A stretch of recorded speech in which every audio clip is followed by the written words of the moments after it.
Vous écoutez L'entrée des coulisses, le podcast produit par la compagnie La Danse des mots. Vous allez découvrir ce qui ne se voit pas sur scène et entendre des artistes talentueux vous entraîner dans leur univers inspirant. Médiatrice culturelle, dirigeante d'une troupe de théâtre, je pose mon regard sur le monde artistique et sur celles et ceux qui le font vivre. Je suis Isabelle S et je serai votre guide dans les coulisses. Bienvenue dans ce nouvel épisode. Ça nous fait toujours tellement plaisir de vous retrouver et de résonner au creux de vos oreilles, quoi que vous fassiez en ce moment. Allez, sans transition aucune, le programme. Derrière la première porte des coulisses. Figurez-vous que fin 2022, nous avons lancé un appel aux artistes pour qu'ils viennent parler à notre micro de leur projet en 2023. La compagnie des Renards Volants a répondu à cet appel et c'est Océane Pivoteau que vous allez entendre. Elle va vous présenter les projets très originaux de ces renards volants, avec notamment un voyage en Guyane, mais en restant en France. Restez avec nous, vous allez comprendre. Poussons la deuxième porte des coulisses, passons derrière le rideau. Derrière le rideau, c'est un nom qui n'est pas sans évoquer la terrible vague MeToo et ses terribles révélations. C'est aussi le nom d'un podcast et d'une association. Mélodie Molinaro, comédienne et chanteuse notamment au sein du trio vocal Les Coquettes, Mélodie Molinaro sera à notre micro pour vous parler de son initiative Derrière le rideau qui vise à libérer la parole des victimes dans le spectacle vivant. Et pour finir sur une note très différente, derrière la dernière porte des coulisses, Marion Lorguet, Marion de Théâtre en mille et un lieux, nous fera découvrir Agatha Christie en mode auteur de pièces de théâtre. Allez où en coulisses.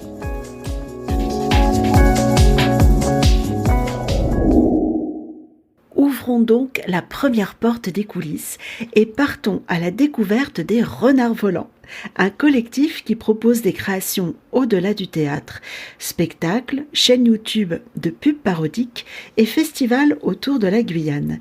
Et pour vous parler de tout ça, j'ai reçu au micro de l'entrée des coulisses Océane Pivoteau, Océane qui avait répondu à notre appel à artistes l'année dernière. Et oui déjà. Et je voulais savoir, oui, la compagnie, vous êtes basée où du coup ? Ah oui, nous on est en région parisienne, on est à Antony, c'est la banlieue sud de Paris. Bonjour, je m'appelle Océane et je fais partie du collectif Les Renards Volants. Océane, bienvenue dans le podcast L'entrée des coulisses. Vous avez donc répondu à notre appel à artistes sur nos réseaux sociaux et donc du coup, vous voilà à notre micro. Alors, moi, déjà, une toute première question. Moi, j'ai trouvé le nom de votre collectif assez amusant, les Renards Volants. Et pourquoi donc les Renards Volants ? Oui, c'est une grande histoire. On cherchait avant tout un nom assez sympathique et qui se retienne bien.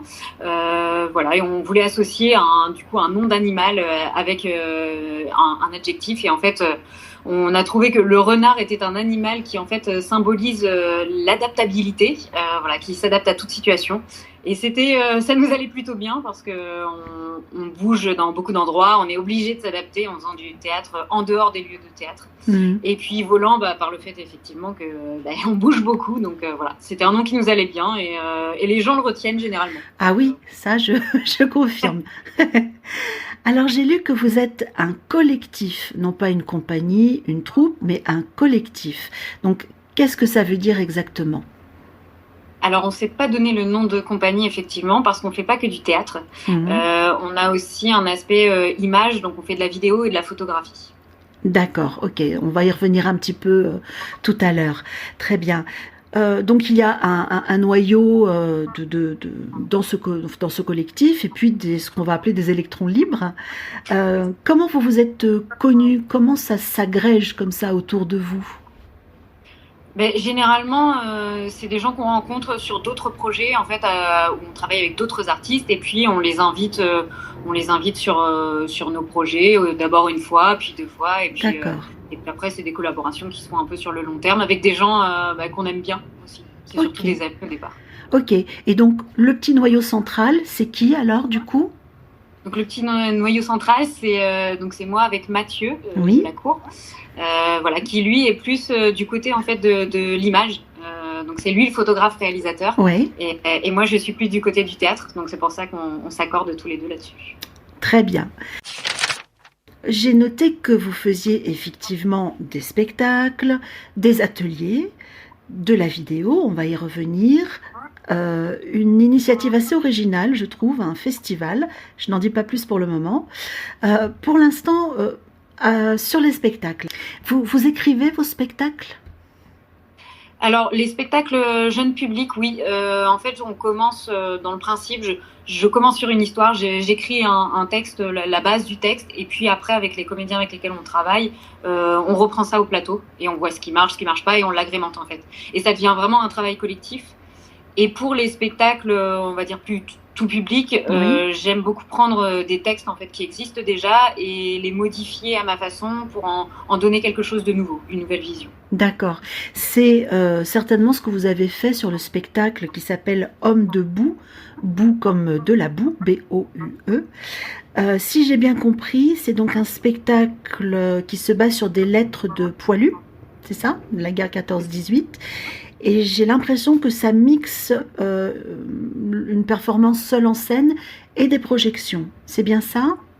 Oui, c'est ça. En fait, c'est un seul en scène où on suit la traversée d'un poilu pendant toute cette guerre.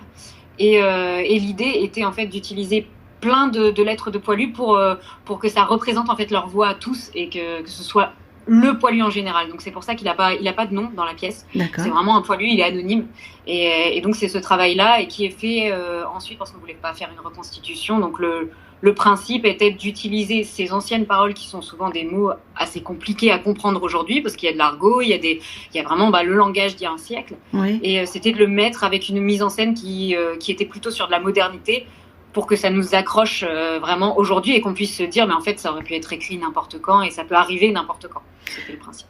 D'accord, donc sur ce spectacle-là, en fait, il y a plein d'aspects. Il y a donc un aspect historique. Je suppose que vous avez dû faire des recherches. C'est ça? Vous avez fouillé? C'était vraiment... Alors, on s'est plus attaché vraiment à ce que disaient les poilus. D'accord. Plus que après l'histoire qu'on connaît tous, voilà, dans les grandes lignes qu'on a appris à l'école. Mais l'idée, c'était vraiment de travailler sur leur pensée à eux et ce qu'ils ont ressenti en dehors de la politique et de vraiment des stratégies de guerre, etc. Oui, vous étiez plus sur l'émotionnel, quoi, hein, sur l'humain, vraiment. Comment vous avez donc travaillé ce spectacle? Parce que je crois que vous êtes seul en scène, du coup. Alors, c'est un spectacle que je joue en alternance avec un comédien homme. Oui, voilà. C'est intéressant. Et notre principe est que les gens ne savent jamais qui ils viennent voir. C'est génial. Voilà, c'est le principe. C'est super. Et c'est vraiment... L'idée est vraiment en fait de se dire que c'est pas très important de venir. On vient pas voir une personne jouer. On vient entendre ce texte et on vient le ressentir et ça peut être dit entre guillemets par n'importe qui parce que vraiment ce qui importe c'est cette parole et d'être emmené dans un voyage émotionnel. Oui, d'accord, ok. Oui, c'est ça que je trouve intéressant du coup parce que ce soit joué et par un homme et par une femme. En fait, ce sont les textes qui priment, c'est pas le soldat, un soldat, oui, comme vous disiez, qui n'est pas nommé d'ailleurs. Et comment s'intercalent les projections, du coup, dans le spectacle? Alors, les projections, c'est vraiment comme un autre personnage qui est sur scène et qui va jouer avec les pensées de ce poilu, qui va lui montrer parfois des choses qu'il n'a pas envie de voir, qu'il essaye d'occulter et qu'il nous dit différemment. Mais la projection est toujours là pour lui rappeler et parfois pour vraiment le chercher. C'est comme un autre personnage qui vient le chercher à certains moments, qui vient lui montrer des choses qu'il n'a pas envie de voir, qui vient aussi le remettre dans son contexte, qui le ramène toujours à cette guerre. Et voilà. Et c'est toute la pièce au final, il joue avec cet autre comédien qui est juste de la vidéo en fait. D'accord. Comment vous l'avez travaillé, ça? Les vidéos, vous les avez tournées bien en amont? Vous les avez tournées en même temps que les répétitions des textes? Comment ça s'est fait? Alors, ça s'est fait en 2 temps, en fait, parce qu'on a eu une première période où on a on avait le texte, on connaissait la mise en scène, et du coup, on a tourné les vidéos pour pouvoir commencer à répéter avec. Oui. Et puis, donc, les vidéos ont été là pendant un certain temps, et on a refait les vidéos là dernièrement, parce qu'après l'avoir joué plusieurs années, on avait besoin de les actualiser et de les rendre plus sur notre propos, en fait. Oui. Et donc on les a refaites très récemment avec en tête toute la mise en scène. Et puis le comédien, parce que c'était un nouveau comédien qui arrivait aussi, donc pour aller dans son sens à lui aussi. Et l'idée, donc voilà, c'était ça. On est reparti sur vraiment toutes les vidéos, on les a retravaillées et remises plus à notre goût maintenant, on va dire. D'accord. En même temps, le thème est assez précis, tout de même. Pourquoi ce thème-là? D'où ça vous est venu? Alors, je pense que déjà, j'aime beaucoup l'histoire. Ouais. C'est vraiment quelque chose que je trouve très intéressant et de voir à la fois, de confronter à la fois l'humain et les choses plus rigides de l'histoire, on va dire, voilà, les dates, la politique qui doit être faite, et puis à côté il y a l'humain, et des fois ça se confronte, et ça je trouve ça très intéressant. Les périodes de Première et Deuxième Guerre mondiale m'ont aussi toujours vraiment intéressée. Et donc là on était en 2014, donc c'était vraiment période du centenaire, et donc j'en ai profité pour lire des textes de Poilu un peu par hasard. Oui. Et je me suis rendu compte en lisant beaucoup qu'en fait c'était assez éloigné de ce qu'on nous enseigne en cours. Et voilà, il parlait pas forcément de la guerre et de tout ce qu'on apprend, des dates et tout ça. Il parlait vraiment de leur ressenti à eux, et parfois ils essayaient d'occulter toutes ces horreurs qu'ils voyaient, parce que ça a été vraiment une grosse boucherie, cette Première Guerre mondiale. Tout à fait, oui. Et donc ils occultaient plein de choses, et pour parler des fois de sujets vraiment anodins, de parler de nourriture, de leur permission, et ça je trouve ça très intéressant, en fait, de voir la psychologie derrière et de comment on s'en sort. Et après c'est parti là-dessus, c'est comment on fait pour ne pas devenir fou dans une telle guerre et en voyant des horreurs tous les jours. Et c'était le principe. Voilà, c'était pas le principe d'utiliser donc un soldat qui va mourir à la guerre. Non, c'était celui qui reste jusqu'au bout et qui en sort, et qui quelques années après est là. Comment il fait pour supporter ça? D'accord. Et comment le public reçoit ce spectacle? Quelles sont les réactions après? Alors généralement, on s'attend pas à ça. Ouais.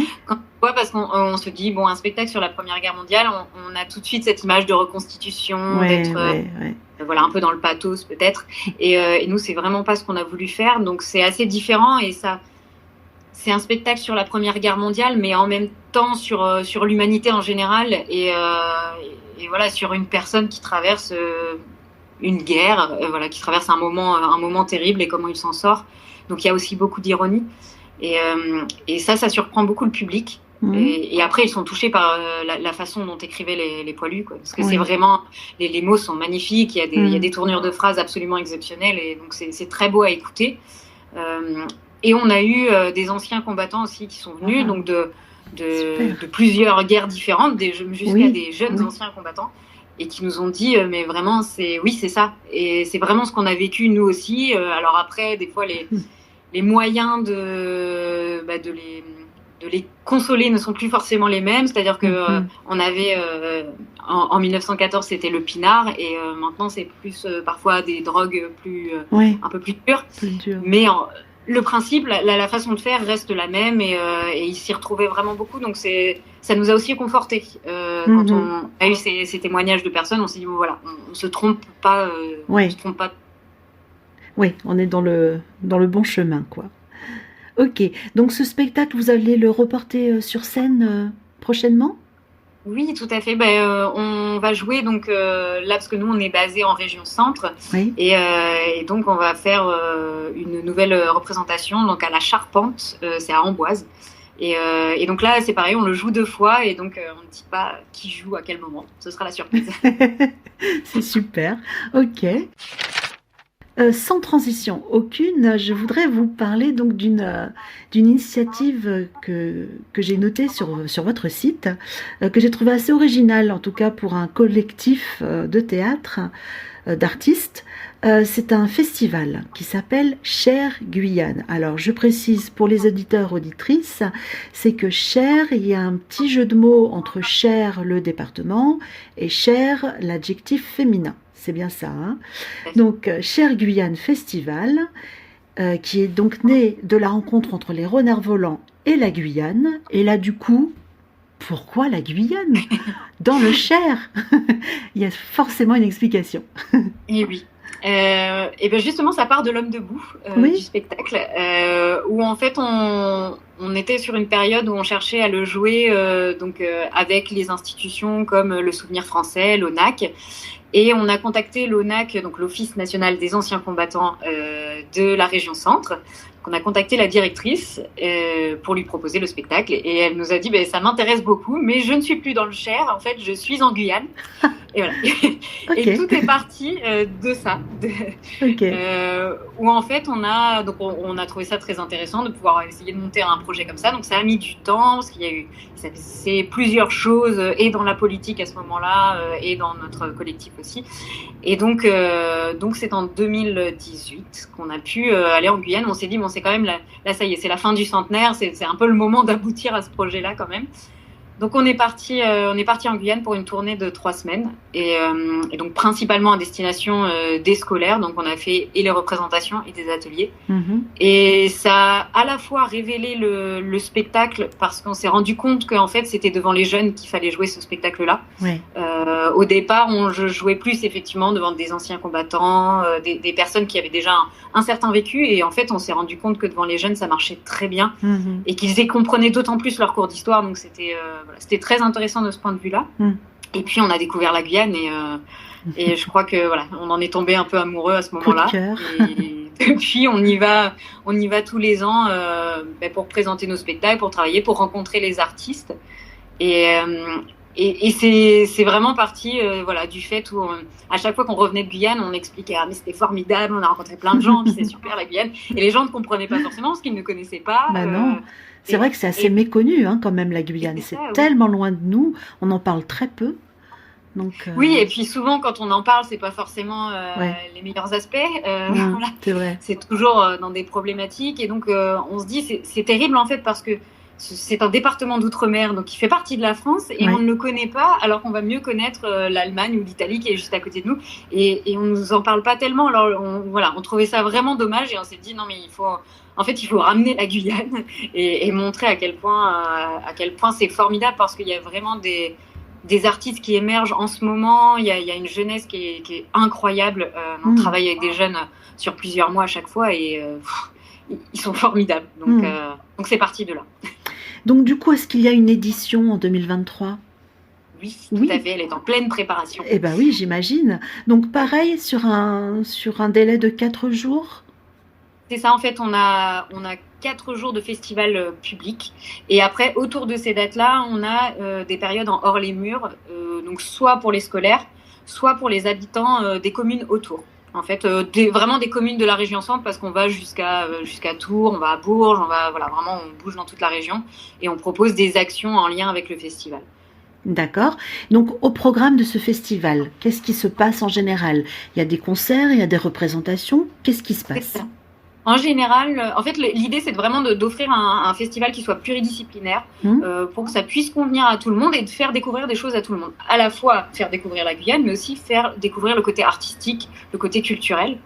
Donc, on a aussi bien du spectacle vivant, donc concert, danse ou théâtre, et avec des ateliers à chaque fois. Donc, quand on fait venir les artistes, on essaye de faire en sorte qu'ils aient au moins une rencontre avec le public, et dans le meilleur des cas, un atelier pour pouvoir partager leur travail. Et puis après, donc il y a aussi de la photo, du cinéma, donc on a souvent des courts-métrages aussi, et puis la gastronomie, parce que c'est important de pouvoir faire découvrir d'autres goûts aussi. Et donc voilà, on a un peu d'artisanat, on a toutes sortes de choses en fait qui regroupent. Ça peut être vraiment tous les arts, et ça dépend de l'année en fait. Ça dépend du programme, ça dépend de ce qui se fait en ce moment. Bien sûr. Donc, est-ce que vous avez déjà les dates 2023 ? Oui. Donc c'est du 11 au 14 mai. D'accord. Ça se passe dans quelle ville exactement ? Donc ça se passe à Vierzon, dans le Cher. Ouais. Ok, donc évidemment je remettrai en barre d'informations de l'épisode tous les liens, toutes les possibilités, parce que du coup, c'est plutôt sympatoche pour se faire un petit week-end dans le Cher, ça. Ah ouais, c'est plutôt sympathique. Ouais. Ouais, c'est une bonne idée. Ok, c'est noté. Vous disiez tout à l'heure, Océane, que vous ne faisiez pas que des spectacles, pas que du festival, mais aussi de la vidéo et de la photo. Alors effectivement, en fouillant un peu, je suis tombée sur une drôle de chaîne YouTube, pareil, qui dénote un peu, je trouve, pour un collectif d'artistes, mais pourquoi pas, c'est original, c'est plutôt frais et sympatoche.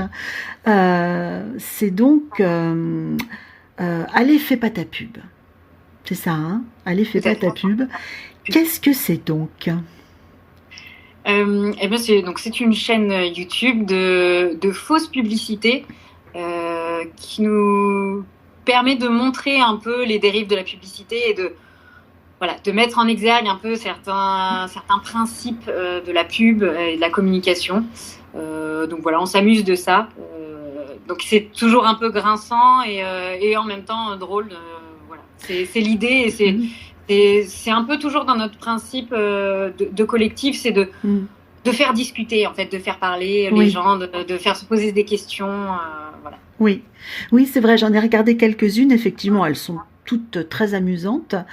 Elles sont un peu dans la lignée des fausses pubs, comme pouvaient le faire les nuls à l'époque. Un petit peu dans ce truc-là, on rigole, on est là vraiment pour que ce soit drôle. Et en même temps, derrière, effectivement, on perçoit quand même une critique. Et c'est quand même super intéressant. Du coup, qui écrit les scripts alors? Vous le faites en collectif? Oui, alors ça vient de Mathieu ou de moi généralement. C'est souvent où il y en a un qui arrive qui dit j'ai une idée, c'est bon, on va faire ça. Voilà, ça se passe un peu comme ça. Et puis après, donc c'est vraiment Mathieu qui réalise. Moi, je l'assiste dans mes capacités, mais voilà, c'est à la réalisation, c'est vraiment Mathieu. Et après, on travaille. C'est sur ce travail, ça nous permet vraiment de proposer à des artistes avec qui on n'a pas encore eu l'occasion de travailler, mais qu'on a vraiment envie de faire des choses, de proposer une petite forme rapide, qui leur prend pas beaucoup de temps et qui est assez amusante à faire. Ouais, c'est sympa ça comme première petite collaboration de contact, c'est vraiment très chouette. Donc effectivement, moi j'avais remarqué sur ces petits formats, ces petits films, la qualité d'image, la qualité de tournage, et donc tout s'explique puisque Mathieu donc et dans l'audiovisuel, c'est son métier. Oui, tout à fait. Oui, il est réalisateur et c'est vraiment, c'était vraiment aussi le but, c'est de pouvoir à chaque fois d'essayer d'aller un peu plus loin dans la technique aussi, de vraiment mettre un contenu aussi de qualité. Voilà, donc c'est pour ça que souvent ça prend du temps et qu'on n'en sort pas tout le temps, parce que on travaille aussi sur le format publicité, parce que le format publicité, souvent elles sont très bien faites. Ça dépend du genre de pub, mais si on s'attaque à une pub de mode ou de choses qui doivent être très bien faites, on se doit d'essayer de tendre vers ça. Donc c'est pour ça qu'il y en a qui prennent plus ou moins de temps. Ok, en tout cas, elles sont très amusantes, vraiment pareil. Je mettrai le lien. C'est sympa, une petite pause dans la journée comme ça, en regardant 2-3 petites pubs. Et puis alors le titre, je le trouve très bien trouvé. Donc 2023 va être quand même actif parce que il y a donc Cher Guyane Festival qui arrive donc du 11 au 14 mai à Vierzon, et puis il y a ce spectacle L'Homme debout aussi qui va avoir quelques dates. Eh bien merci beaucoup Océane pour ce temps. Et puis, bien, longue vie au renard volant et qu'il vole vers plein de succès. On va dire ça comme ça. Merci beaucoup. Merci. Notre podcast s'appelle L'entrée des coulisses, une façon de passer derrière la scène, derrière le rideau, pour découvrir tout ce qu'on ne voit pas quand on est installé dans les fauteuils de la salle en tant que spectateur ou spectatrice.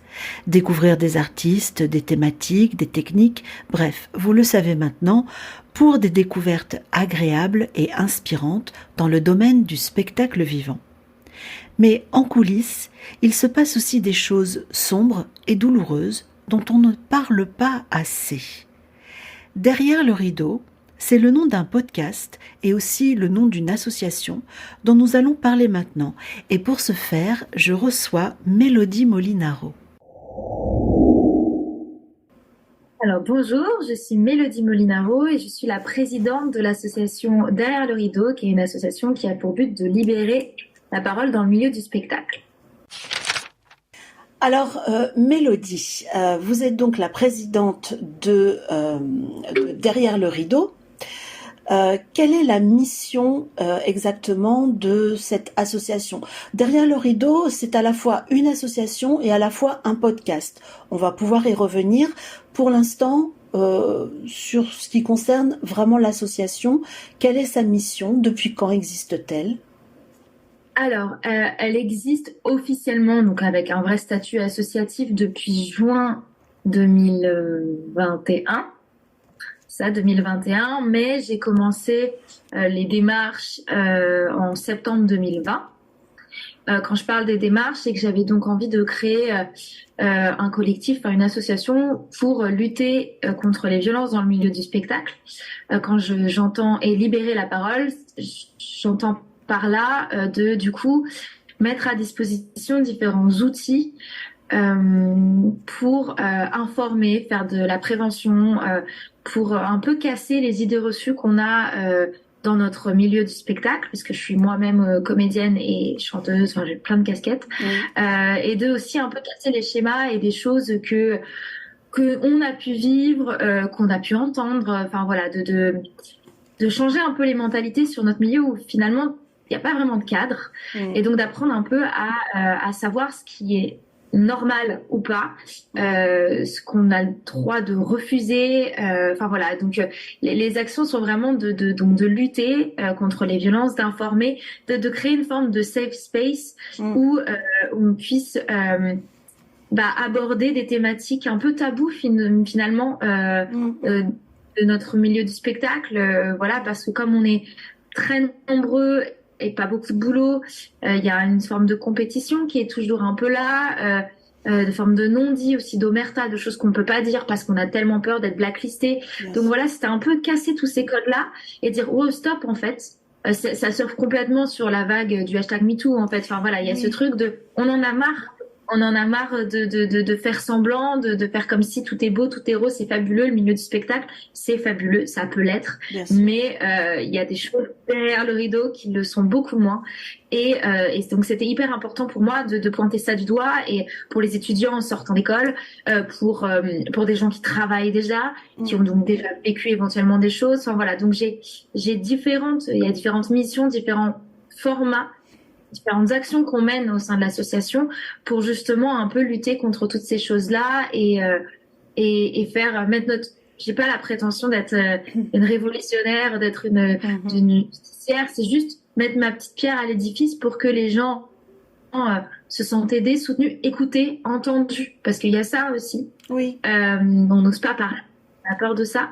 Ouais. Donc voilà, c'était de lutter à un endroit où là, ok, moi je vous crois, quoi qu'il arrive. Peu importe ce que vous me racontez, je cherche pas à savoir la vérité ou pas. Moi, votre histoire, je l'entends et je vous crois. Et il faut arrêter d'avoir peur, d'oser parler. Et parce que pour moi, déjà, témoigner, c'est se reconstruire. C'est aussi, ça fait souvent effet miroir avec les gens, avec d'autres personnes.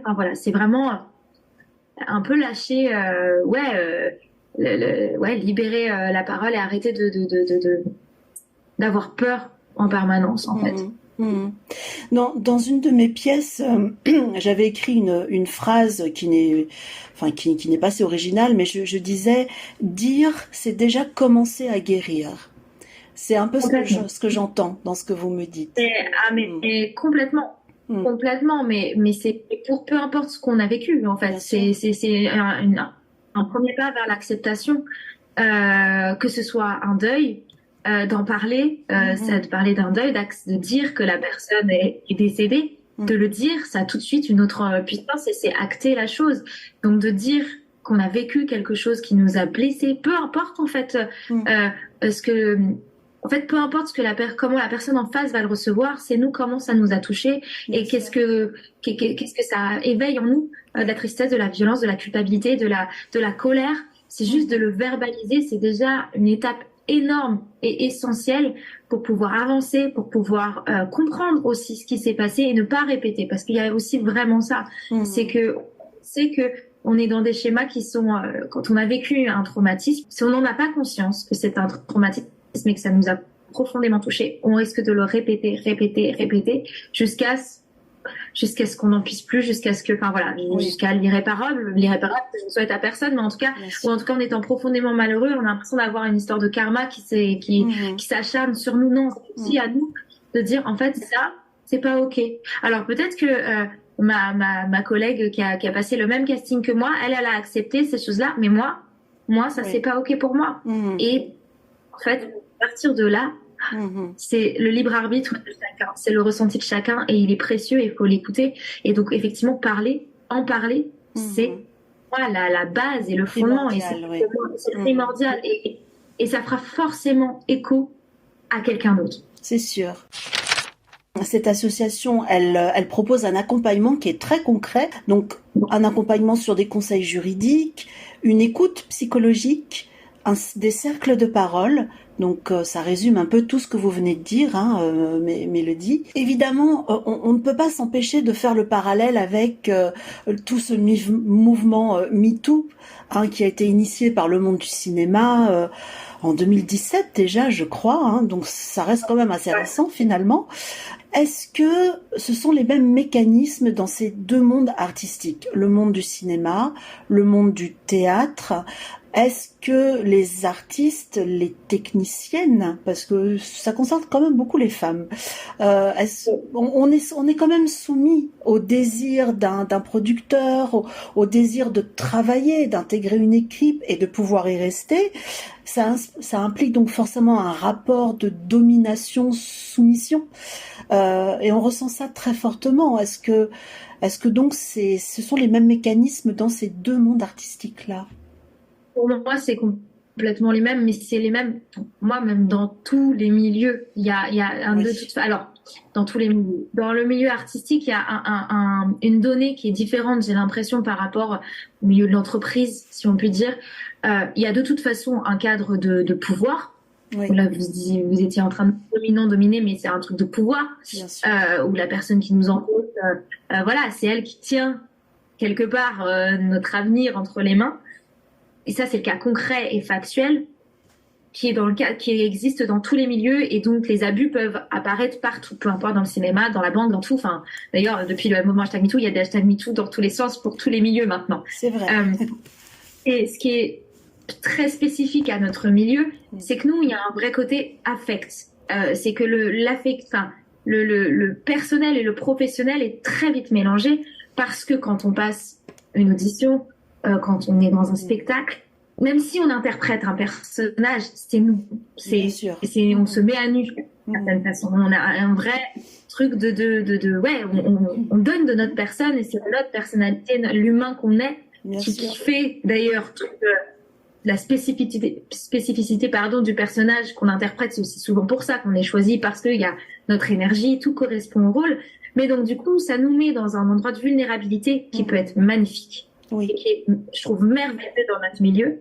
Mais si on est face à quelqu'un en face de nous qui n'est pas qui est un prédateur ou qui n'est pas sain et qui use des ficelles en étant un peu pervers, ou justement en jouant sur ce truc de tout est un peu mélangé parce que en fait on répète ensemble, mais c'est cool d'aller boire des coups après avec l'équipe parce que ça crée une osmose. Mais donc du coup je m'entends bien avec mon metteur en scène. Il me drague, oui, mais est-ce qu'il me drague vraiment, ou est-ce que c'est juste parce que c'est aussi mon partenaire de scène, mais donc du coup est-ce que il est toujours dans son rôle. Enfin il y a tout un truc. Il n'y a pas de cadre. Et moi c'est vraiment ça sur lequel j'ai envie d'appuyer avec Derrière le rideau, c'est on a justement, comme il n'y a pas de cadre, créons-nous notre propre cadre, nos propres limites, et apprenons à écouter notre truc intérieur. Encore une fois, on a tous très envie de travailler, on a tous, effectivement, c'est ce qui fait la beauté de notre milieu aussi, c'est d'arriver avec soi, de donner de sa personne, d'être dans un truc et de faire le côté humain, c'est beau, mais il faut pas se brûler les ailes, il faut pas se donner tout entier et être seulement à la merci de la personne qui a quelque part la décision finale, que ce soit le metteur en scène, la productrice, ils ont aussi autant besoin d'eux, enfin nous on a autant besoin d'eux que eux ont besoin de nous, déjà il faut se le rappeler, et surtout il faut apprendre à nous poser nos limites, c'est à l'autre évidemment de ne pas les dépasser, mais sinon on n'en met pas. Comme il y a 0 cadre et que de toute façon tout est mélangé, parce qu'on est dans un milieu où on aura beau mettre un cadre, le perso et le pro est souvent mélangé, et c'est ce qui fait que c'est beau. On est des familles pendant un temps, pendant 3 mois on joue un spectacle, on est tout le temps ensemble, et c'est ce qui est beau et ce qui est magique.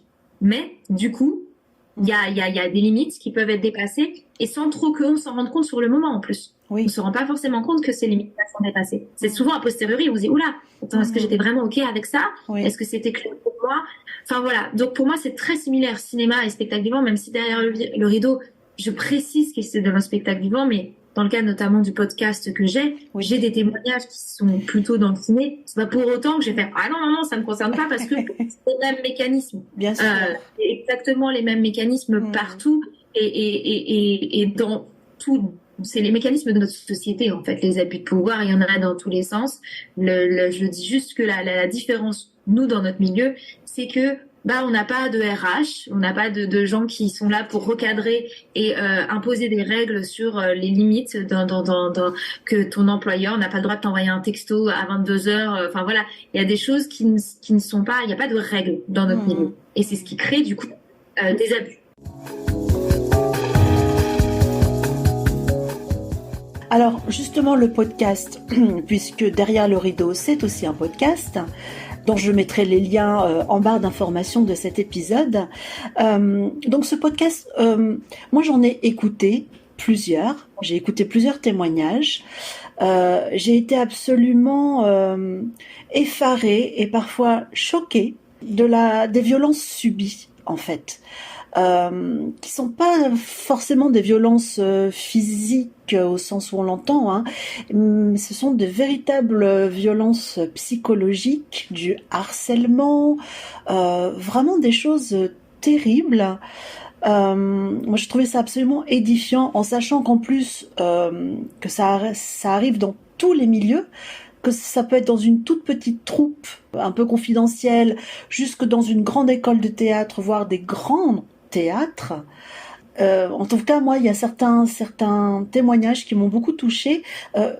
Justement, vous, comment vous recueillez la parole de ces femmes, de ces artistes, qui sont pas toutes artistes d'ailleurs. Il y a aussi d'autres. Et c'est d'ailleurs important parce que c'est pas forcément toujours les mêmes rapports d'ailleurs. Exactement. Comment je les recueille? Déjà, à la base, Derrière le rideau, effectivement, c'est né d'un podcast. Oui. Moi, je voulais vraiment pouvoir laisser un endroit, un espace où on puisse justement, comme on le disait au tout début, laisser les personnes s'exprimer librement et anonymement. Oui. Anonymement. Pourquoi? Pour que la personne qui témoigne se sente protégée. Oui. Déjà, d'une part, c'est déjà tellement intime et difficile de re-raconter une histoire qui nous a fait du mal, qui nous a traumatisés. J'avais pas en plus envie que les personnes se sentent vraiment complètement mises à nu devant les gens qui écoutent. Bien et reconnues, forcément, c'était vraiment pas mon but. Anonyme aussi dans le fait que je ne voulais pas que les agresseurs ou agresseuses soient nommés. Ça, c'est pour aussi des cas de protection juridique. Bien sûr. Pas qu'il y ait de diffamation. Et puis, encore une fois, c'était pas le but. Derrière le rideau, n'a aucun but de dire, de pointer du doigt les agresseurs ou agresseuses. C'est pas ça le but. C'est pas du tout de dire lui vraiment non, faut pas y aller parce que encore une fois, je suis ni justicière, ni avocate, ni rien. Ce n'est pas mon travail. Derrière le rideau a pour but d'être là pour les victimes et de donner des espaces, des endroits, des infos. Vraiment destiné aux personnes qui ne savent pas où chercher. J'ai été en lien avec plusieurs personnes qui connaissaient des gens qui avaient vécu quelque chose sans trop savoir ce qu'ils ressentaient. Et je leur ai dit, venez, on tente, on raconte et on voit ce qui se passe. Et c'est parti de là. Et en fait, ça a été plutôt finalement un bouche à oreille de personnes qui ont écouté le podcast, qui se sont dit, tiens, j'ai aussi envie de témoigner. Ou même des gens qui m'ont dit, waouh, en fait, je me rends compte que j'ai vécu la même chose. Oui. J'ai été outrée d'entendre ça de la bouche de quelqu'un d'autre. Mais en fait, ça fait 2 jours que je me dis que j'ai vécu la même chose et pourquoi j'ai pas moi réagi, parce que ça m'a outré quand j'ai entendu sa version à elle. Enfin voilà, donc ça a vraiment fait un effet un peu ping-pong et vraiment de bouche à oreille. J'ai rarement, enfin, j'ai jamais fait d'appel à témoignage. J'étais pas dans un truc de si vous voulez témoigner, enfin en tout cas de faire un post en disant si vous voulez témoigner. Je le dis à chaque fin d'épisode, mais justement parce que c'est ciblé aux personnes qui ont écouté, dire si vous voulez, vous pouvez. Tout comme les personnes qui témoignent, moi je suis vraiment aussi hyper vigilante avec ça. Quand je fais le montage, je leur envoie, enfin je leur fais signer une charte en disant si, enfin je ne diffuse rien sans l'accord de la personne. Si jamais quand j'envoie le montage ne convient pas, finalement ce passage-là, j'ai plus envie qu'on le raconte, tout ça, ou j'ai même plus, je me sens pas capable que ce soit diffusé, même si c'est anonyme. En fait, c'est ok. J'ai zéro intérêt, moi, à ce que la personne se sente prise au piège. Le but, c'est que ce soit vraiment un échange et que ça fasse du bien. Et qu'on se sente en sécurité et c'est tellement important de se sentir entendu. De dire qu'on croit. Moi, il y a eu des fois, c'était assez bouleversant parce que je me rends compte que ces personnes-là, c'est la première fois qu'elles racontaient véritablement leur histoire. Et que en parlant, c'est moi aussi pas qui les recadrait, mais j'entendais énormément de culpabilité dans leur bouche. Et leur dire en fait non, attends, juste là, dans l'histoire, tu n'es en rien coupable. Parce que moi aussi, j'ai été victime, moi aussi, j'ai culpabilisé. Je connais aussi tout ce processus-là. Et donc, je trouve ça aussi intéressant, encore une fois, sans être psychologue ni rien, mais de dire, si déjà tu ressens le besoin d'en parler, si ça t'a fait mal à un endroit, en fait, t'as été victime, même si on n'aime pas ce mot, mais il y a quelque chose qui t'a profondément blessé. C'est très compliqué d'en prendre conscience déjà, soit de l'accepter, de se dire où est-ce que moi j'ai merdé, quelle est la porte que j'ai laissée ouverte pour qu'on puisse arriver là. Et c'est souvent, ça arrive des années plus tard, on se rend compte que c'était pas ok. C'est ça aussi, c'est que moi j'avais vraiment envie de donner un endroit où on puisse en parler, et parce que on sait que on a peur de si on en parle à notre partenaire de scène, à nos copines ou autres comédiens et tout, on passe pour la sainte moutouche ou pour celui qui est un peu trop pudique. Non, en fait, si toi ça t'a mis mal à l'aise, c'est qu'il y a un problème et c'est que il faut s'écouter, faut écouter ça, apprendre à écouter sa petite voix intérieure qu'on nous a bien appris à terre quand on était en école de théâtre. On doit être à la merci. C'est vrai. C'est vrai, malheureusement. Les victimes se sentent souvent coupables et ça c'est terrible. Et du coup, cet accompagnement, cette écoute, cette réception comme ça, venir se poser un peu entre vos paumes bienveillantes, ça doit faire énormément de bien. Ce qui m'a aussi beaucoup frappé dans les épisodes que j'ai écoutés, alors je sais pas comment formuler ça, mais les autres partenaires parfois soit ne se rendent pas compte de ces violences psychologiques, soit ne veulent pas les voir. Et ça m'a beaucoup frappé aussi. C'est-à-dire que dans une troupe, voilà, quand on est en tournée, quand on est sur un spectacle, on peut très bien voir que il y a une collègue, une comédienne qui a des ennuis, on va dire, avec le metteur en scène ou un technicien ou je ne sais quoi, et ne dire rien. Alors, je ne veux pas du tout lancer la pierre en disant c'est mal, parce que c'est parfois, justement, vous le disiez tout à l'heure, parfois c'est tellement insidieux, c'est pas très facile non plus de déceler ça, de s'en rendre compte et après de se placer par rapport à ça. Encore une fois, on agit, il y a toujours une véritable peur, j'ai l'impression, dans notre milieu d'être blacklisté et que on ne peut plus travailler avec nous. Si jamais on se place, même se positionne, on fasse preuve que ce soit tout de suite pris comme un affront et comme un coup d'ego ou j'en sais rien. C'est ça, oui. Et alors que non, c'est pas ça. Ça n'a rien à voir avec ça. Et donc du coup, effectivement, et surtout quand on est victime, c'est compliqué d'en prendre conscience. Mais surtout si en plus on est face à des gens qui le voient, mais qui le réceptionnent pas ou qui veulent pas le voir parce que ça leur fait peur, ils savent pas trop. ou parce qu'ils n'ont pas envie. En fait, il y a aussi des gens Oui. qui sont en clash aussi, hein. Enfin voilà, qui veulent sauver, qui sont très égocentrés, et qui pensent à eux sans forcément se rendre compte que ça peut blesser l'autre et abandonner l'autre. Ça, c'est aussi des tempéraments. Surtout quand on est dans le cadre d'abus de pouvoir et que si c'est la personne qui emploie, qui a le mot décisif, qui fait ces abus-là, c'est normal aussi d'avoir cette peur de dire bah oui, mais si je dis ouais, en fait j'ai vu que tu l'avais mis la main aux fesses, c'est pas ok. Bah oui. D'avoir peur de dire oui, bah il peut aussi me mettre dehors. Est-ce que j'ai envie de c'est pas moi qui m'a mis la main aux fesses. Bon bah après j'ai pas tous les tenants et les aboutissants. Est-ce que j'ai vraiment envie de me prononcer? Pour moi oui, il faut se prononcer parce que je trouve qu'on manque considérablement de solidarité à ce moment-là, à cet endroit-là. Qu'il faut aussi arrêter de donner du crédit à ces gens qui abusent. Et on sait, enfin moi avec derrière le rideau, même si c'est anonyme, la liste noire je l'ai. Et je suis très outrée de savoir que quand on discute un peu entre nous, d'avoir des noms qui reviennent en permanence, mais ces gens continuent de travailler parce que aussi on continue de passer des auditions pour eux. On continue de leur donner du crédit. Et c'est là où moi, la pilule passe de moins en moins. C'est-à-dire que si on a véritablement envie de faire changer les choses, il faut se positionner, il faut arrêter de donner du crédit, arrêter de donner de l'importance à ces gens-là et leur dire en fait maintenant stop. Il faut aussi, nous, à notre échelle, c'est notre devoir en étant aussi en bas de l'échelle, c'est-à-dire pas forcément chef de projet et tout, mais juste comédien, interprète, de dire en fait oui, non, je le boycotte. Alors peut-être que ton voisin ne le boycottera pas, mais toi, déjà, si tu le fais, c'est un premier pas. Parce que toi, tu vas peut-être motiver les deux autres à le faire aussi. Et puis voilà, il va y avoir des choses qui vont se bouger. J'espère. À l'époque, Mélodie, vous avez dit que vous aussi, vous avez dû certainement être face à ce genre de personnes. À l'époque, quelle aide vous avez trouvé? Quelle écoute vous avez trouvé? Aucune.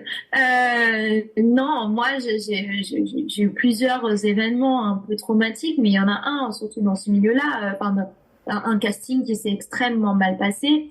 Et du coup, j'ai eu le réflexe de vouloir porter plainte.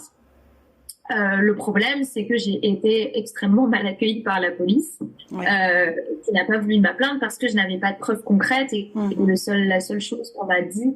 D'ailleurs, j'ai témoigné moi-même dans mon podcast. C'était très bouleversant, très étonnant de passer de l'autre côté. Et ça m'a fait un bien fou. Je me suis vraiment rendu compte du bien que ça pouvait faire et ça m'a fait prendre conscience de plein de choses aussi. Donc, c'était super finalement. Non, mais d'avoir aussi vraiment ce manque de considération de la part de la justice qui est censée nous défendre et nous protéger. En me disant que voilà, que je l'avais un peu cherché, que j'aurais dû mieux me renseigner et tout ça. Maintenant, avec le recul et en discutant avec aussi plein de personnes qui, eux, sont allées porter plainte, j'aurais sûrement fait les choses différemment. C'est-à-dire que j'aurais vraiment pris le temps peut-être de rassembler plus de preuves, enfin vraiment de chercher, pas d'y aller à vif. Là, c'était parce que pour moi, c'était quelque chose, j'étais tellement en état de choc, j'y suis allée, je crois, 2-3 jours après. Donc forcément tout était mélangé et il y avait quelque chose au-delà du fait que pour moi c'était intolérable qu'ils ne prennent pas en compte ma plainte. Ça c'est voilà. Mais je pense que j'aurais pu construire mieux mon dossier pour être prise plus au sérieux. Et voilà, maintenant aujourd'hui j'ai fait la paix avec ça et surtout derrière le rideau et ma force, c'est pas ma rédemption mais ma réparation aussi de me dire ok, moi j'ai vécu ça, j'ai pas envie que les autres puissent le vivre ou en tout cas ceux qui l'ont vécu, comment on peut s'entraider et comment on peut trouver des solutions ensemble. Voilà, c'est aussi pour ça que j'ai monté derrière le rideau, pour qu'il y ait vraiment une solidarité et un soutien que moi je n'ai pas eu à l'époque. C'est en tout cas une initiative très belle, très généreuse et certainement très efficace, qui doit faire vraiment beaucoup de bien. Donc je suppose que si on a besoin de faire appel à vous, on peut vous contacter. Vous êtes là, vous êtes à l'écoute, en soutien. Je mettrai évidemment tous les liens nécessaires pour. J'invite évidemment tous nos auditeurs, auditrices à aller écouter ce podcast aussi derrière le rideau, parce qu'il y a certains, ils sont tous intéressants et bouleversants, hein, dans chacun à leur manière, mais vraiment il y en a certains qui moi m'ont vraiment fait beaucoup de peine. Et voilà, que dire d'autre. Mais vous êtes aussi une artiste quand même, vous êtes comédienne, chanteuse, je crois, si j'ai bien lu quelque part, je crois que vous avez fait partie des Coquettes. Je fais partie des Coquettes. Vous faites partie des Coquettes maintenant, voilà, qui est un groupe super génial, un trio vocal un peu humoristique super. Donc voilà, j'espère que vous avez des beaux projets. Oui, c'est chouette, j'ai des chouettes trucs sur le feu, donc c'est cool. Très bien, avec des personnes sympathiques, je vous l'espère aussi. Ah bah ça, de toute façon, c'est mon but dans la vie maintenant, je vais m'entourer des gens sympathiques et bienveillants. Merci beaucoup, Isabelle. Agatha Christie. Que vous aimiez ou non les romans policiers, c'est un nom que vous connaissez certainement. Eh bien, cet auteur a signé plusieurs pièces de théâtre et c'est Marion Lorgnay de Théâtre en 1001 lieux qui nous raconte tout ça. Célébrissime pour ses polars, Agatha Christie était aussi une dramaturge à succès. Et oui, non contente d'être une romancière de polar culte aux quatre coins du globe, Agatha Christie a également écrit une vingtaine de pièces de théâtre, créées dès les années 1920 en Angleterre et aux États-Unis. Une part assez méconnue chez nous en France, tout simplement parce que ces pièces ne furent traduites et éditées que très récemment. Ce qui explique que les pièces d'Agatha Christie n'ont jamais eu en France la popularité de ses romans. Mais outre-Manche, c'est une autre histoire. Régulièrement acclamée pour ses qualités de dramaturge, la reine du crime continue de faire les beaux jours des théâtres britanniques, à commencer par le Saint-Martin's et sa pièce phare, La Souricière. Cette pièce totalise le plus grand nombre de représentations consécutives au monde depuis sa création à Londres en 1952. La pièce n'a jamais quitté l'affiche de ce théâtre. La pièce est une adaptation d'un mystère radiophonique écrit en 1947 pour les 80 ans de la reine Marie. La pièce est célèbre pour son dénouement à surprise, que les spectateurs sont priés de ne pas révéler, comme le demande la dernière réplique de la pièce donnée par le policier. Chers spectateurs, complices du crime, merci d'être venus et de ne pas révéler l'identité du meurtrier. Malgré le succès de cette pièce, La Souricière n'a jamais été adaptée au cinéma. Les droits de diffusion ont pourtant bien été vendus il y a des décennies, mais avec la condition de ne réaliser cette œuvre cinématographique qu'une fois les représentations théâtrales terminées. Et voilà, c'est pour cette raison que la pièce de théâtre n'a jamais vu le jour au cinéma ou à la télévision. La passion d'Agatha Christie pour le théâtre remonte à l'enfance. Dans la famille, nous étions tous des amateurs de théâtre, confirme-t-elle dans son autobiographie. Après avoir vu certains de ses romans adaptés en pièces de théâtre et ne pas avoir du tout apprécié ces adaptations, la romancière décide de se lancer dans l'écriture dramatique. Ce qui me décida, dit-elle, c'est l'irritation de voir des gens adapter mes livres pour le théâtre d'une façon qui ne me plaît pas. En 1929, elle s'attelle à la rédaction de Black Coffee, une histoire d'espionnage qu'elle jugera bourrée de clichés mais pas si mauvaise. Malgré les réticences de son agent, Agatha Christie parvient à faire monter la pièce en décembre 1930. Celle-ci remporte un joli succès et connaît même une adaptation sur grand écran quelques mois plus tard. Mais ces vrais galons de dramaturge, Agatha les gagnera en réalité quelques années plus tard avec la difficile adaptation de son roman Les 10 petits nègres. Montée pendant la guerre, malgré les bombardements allemands, cette pièce est acclamée par la critique et triomphe à New York sous le titre de 10 Little Indians, 10 petits indiens. Encouragée par ce succès, la romancière réalise vite l'intérêt de l'écriture dramatique. Les pièces de théâtre, dit-elle, sont beaucoup plus faciles à mettre en texte qu'un livre, car on peut les visualiser dans son esprit.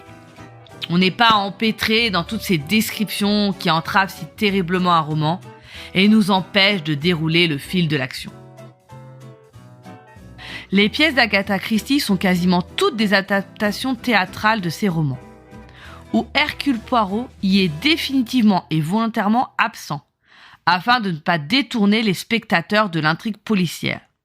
Le rôle du détective est alors tenu par un personnage secondaire, un avocat, un promeneur, etc. Mais avec la pièce Le Prix du Sacrifice, Agatha signe l'une de ses rares pièces non policières.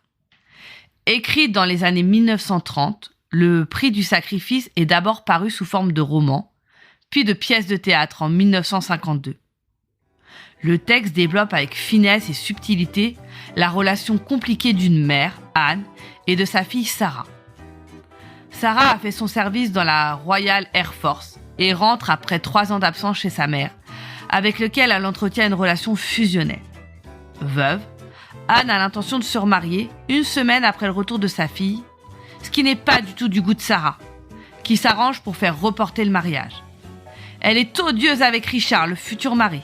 Sous prétexte de protéger sa mère, elle prétend qu'il n'est pas fait pour elle. Le mariage est annulé et Anne se sépare de Richard. 3 ans plus tard, Anne dissimule son malheur dans des relations sans avenir. Sarah, elle, n'est pas heureuse non plus et se laisse séduire par Lawrence, un riche divorcé qui lui promet fourrure et soirées mondaines. Mais c'est un homme brutal. Et Anne ne fait rien pour empêcher ce mariage, malgré les doutes de sa fille. Des années plus tard, Sarah reprochera à sa mère de lui avoir fait payer le prix de son sacrifice au cours d'un face-à-face final. Cette pièce démontre bien le talent d'Agatha Christie pour écrire des pièces de théâtre, et pas seulement des pièces policières. Voilà, maintenant vous savez tout ou presque d'Agatha Christie et le théâtre.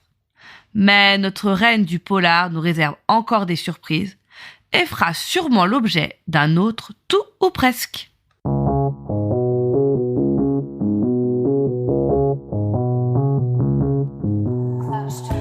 Et voilà, nous avons encore une fois visité 3 coulisses, comme toujours dans ce podcast. Cet épisode est le dernier de la saison 3. Nous allons en effet faire une pause dans la diffusion de nouveaux épisodes.